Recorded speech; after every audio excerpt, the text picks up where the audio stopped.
And one of the things that we want to see is, individual players improve their ability to play winning football, fundamentals.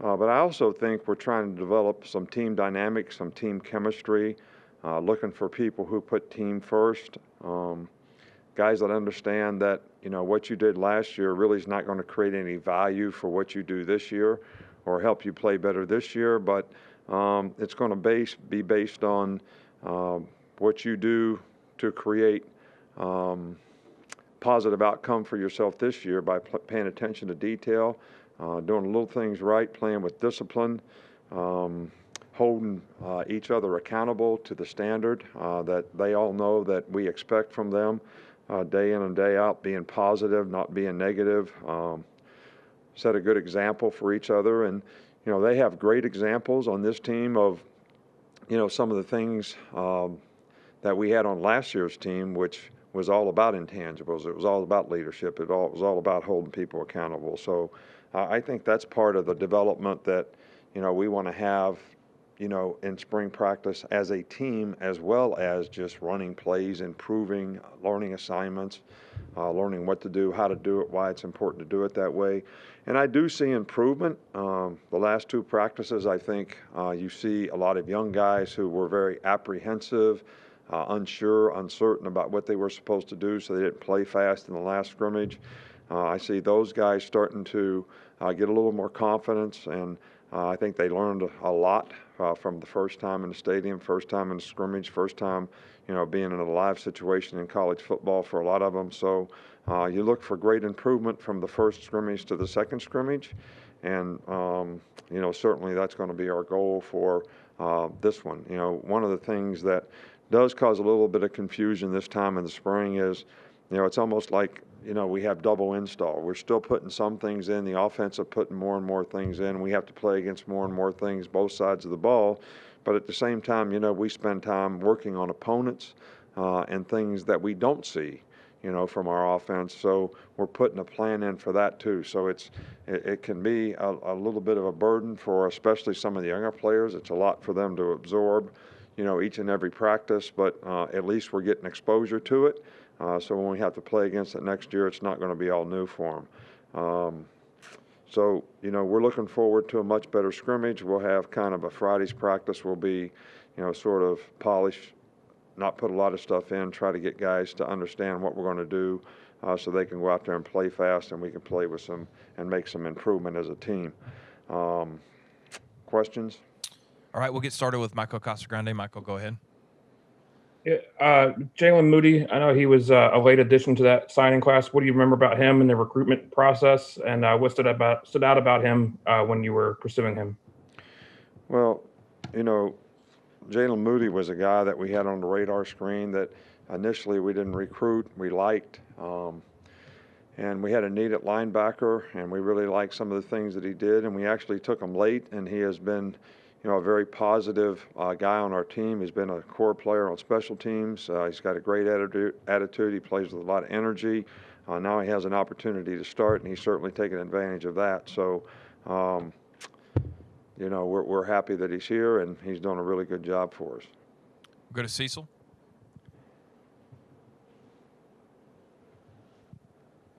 Cecil, go ahead. Not sure what's going on, Cecil. We'll come back to you. Go to Charlie Potter.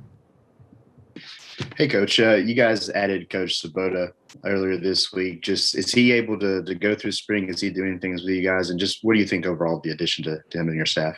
Yeah, we're really pleased with it. He's got a lot of connections. He knows a lot of people in Texas, which we thought was very, very important. He was the best teacher in the interview. And certainly hasn't disappointed in his input that he's had to this point. But, the way we're managing this is, Todd Watson was really sort of the number one intern on special teams. So, he's kind of running the special teams. It's the first time I've ever had to hire a guy in the middle of spring practice. So we're not going to throw him out there in front of the players. He's learning our system. He's learning our scheme. He's actually having input, in the meetings, but really can't coach the players. And he's really doing the same thing with the offense relative to the tight end. So, we're probably a lot more flexible now when it comes to coaches because, last year we had guys in and out. I mean, I think we had 5 full-time coaches, for the LSU game last year. So, we're a little more flexible when things like this happen. And Todd has done a good job of stepping up and helping us get through the spring. And I haven't seen us really skip a beat from a special teams execution standpoint. Go to Aaron Suttles. Jordan Battle is one of the veterans now back there in the secondary. What does he mean to the defense? And I know you said leadership is always a work in progress, but is he a guy you've identified that you expect to sort of take a leadership role this year? Well, Jordan Battle does a good job. He plays a lot of good football, but it's kind of up to him as to how he wants to accept the role of leadership, how assertive he wants to be. People have to earn the right to be leaders. They have to do things right themselves. They can't be late for meetings. They can't not do things exactly right. They have to set a good example for others, and they have to care enough about other people to help them for their benefit. So that's his choice, and that's a lot of players' choice on the team. Do they want to take that responsibility of being a leader? He has done that at times, and I think he would be very good if he chose to do it. We'll try Cecil again. Cecil?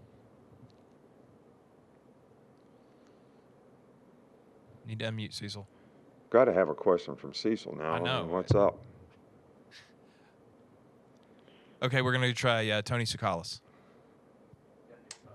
When you look at the success of Mac Jones and Jalen Moody, how much does that help with when guys like that succeed after kind of waiting a little bit? How much does that help when you're talking to a younger player about trusting the process? Well, I don't really talk to players that much about trust in the process. I talk to the players about the importance of focusing on development. You might see that as a similar thing or maybe even the same.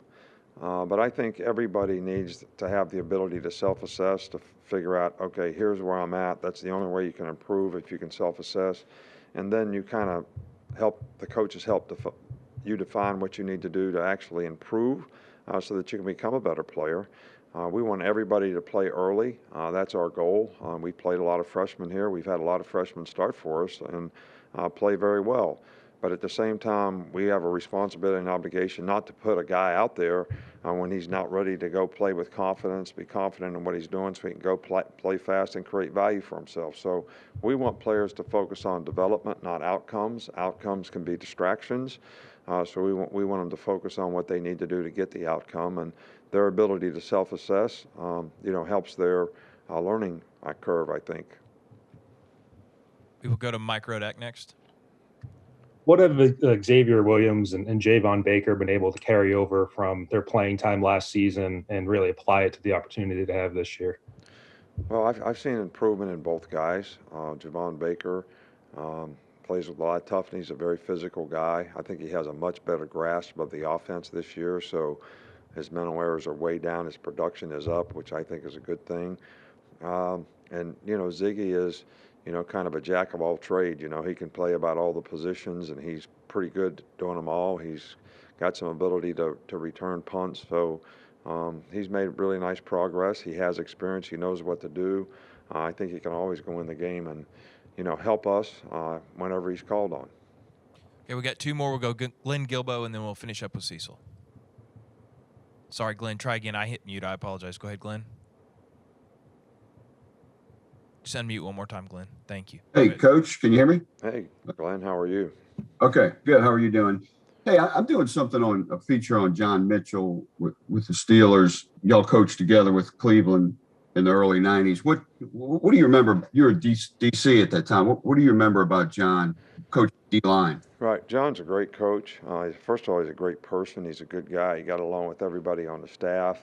He worked hard, did a really good job, paid attention to detail. I think his players really responded well to him. He had great relationships with them, but he pushed them, and they actually performed really well. So, John's one of my favorite people. He's an Alabama guy. He's got a lot of history here at this university, and he's obviously been a great ambassador for this university for a long time, and he's had a great career in the NFL, and he's one of the better coaches that I've ever had the opportunity to work with. Did Belichick really push you guys hard that year? Y'all were just 40 at the time. Y'all are the same age too, I think. I don't know. Yeah, Bill and I think we are the same age. Mitchell, I mean. Mitchell is. Look, Bill is a hard worker. He's got endless energy. I think he has high expectations for everybody on his staff. It was, tough for all of us, especially being a new staff coming in, trying to learn systems, new players, improve the team that wasn't very good. And it took us I think about the third year we had a pretty good defense. The fourth year we had a pretty good team and got in the playoffs.